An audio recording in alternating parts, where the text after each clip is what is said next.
Yahobu, Bapak Ibu Pendeta, Sinenge, Majelis dan warga Gereja Amin, ini adalah channel YouTube Sinode Gereja Amin. Karena itu, bagi yang mencintai Gereja Amin, tontonlah, subscribe, like, dan bagikan. Gereja Amin yang tangguh, mandiri, dan peduli. Tuhan Yesus memberkati.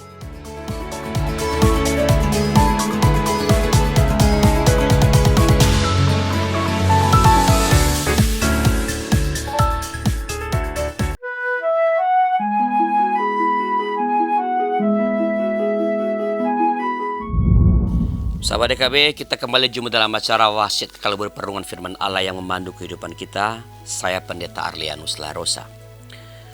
Renungan kita pada hari ini Rabu 11 September 2024 ditulis oleh rekan saya Pendeta Esi Eisen dari GKI Halimun Jakarta dengan judul Hati yang Bersih. Dilandaskan pada kitab Mazmur pasal 73 ayat pertama sampai ayat yang ke-20. Dan yang akan jadi pusat permenungan kita pada episode kali ini adalah Mazmur 73 ayat yang pertama. Mari kita berdoa. Tuhan, terima kasih kesempatan yang Kau kembali berikan kepada kami untuk boleh datang di hadapan Tuhan mendengarkan Engkau. Maka berkenan Engkau berbicara kepada setiap kami supaya kami dapat mengenal semakin dekat kehendak-Mu dan melakukannya dalam hidup kami. Dalam nama Tuhan kami, Yesus Kristus. Amin. Saya akan bacakan Mazmur pasal 73 ayat yang pertama yang berbunyi demikian. Sesungguhnya Allah itu baik terhadap orang yang tulus hatinya, terhadap mereka yang bersih hatinya.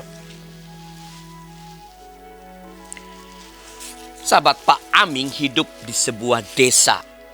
Dia memiliki sebuah kebun kecil dan rumah yang sederhana. Jika waktu panen tiba, dia selalu membagikan hasil kebunnya kepada para tetangganya yang membutuhkan. Kadang dia juga membantu berbagai pekerjaan di rumah orang tua yang ada di sekitarnya.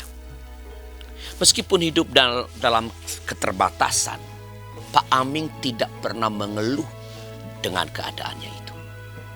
Karena hatinya yang bersih, dia dapat berbagi kebaikan dengan tulus kepada orang-orang yang ada di sekitarnya.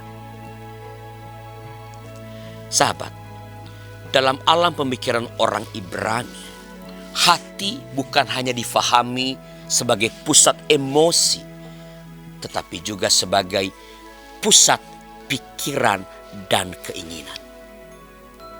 Memiliki hati yang bersih berarti taat dan setia kepada Allah.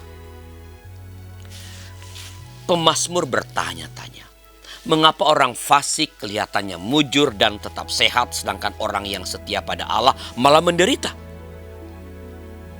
Namun dalam pergumulannya itu, pemazmur tetap setia beribadah kepada Allah. Akhirnya ia mengerti apa yang akan terjadi pada orang-orang fasik.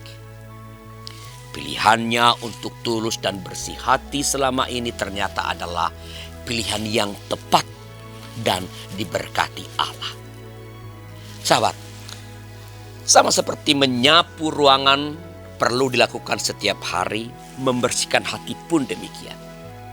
Firman Allah sudah teruji sepanjang zaman sebagai sapu yang membersihkan hati orang beriman. Kuasa Roh Kudus menolong kita untuk menjaga ketulusan dan kasih dalam kesetiaan pada kehendak Allah. Walaupun kelihatannya menggiurkan, pilihan menjadi orang fasik tidak akan mendatangkan kedamaian sejati dalam hidup kita. Mari kita berdoa. Tuhan, kami bersyukur atas firman yang boleh kami dengarkan pada hari ini. Terima kasih Engkau terus menolong kami, terus berbicara kepada kami. Dan biarlah apa yang Kau katakan kepada kami pada hari ini kami sungguh-sungguh hayati itu dan kami kerjakan itu dalam keseharian kami.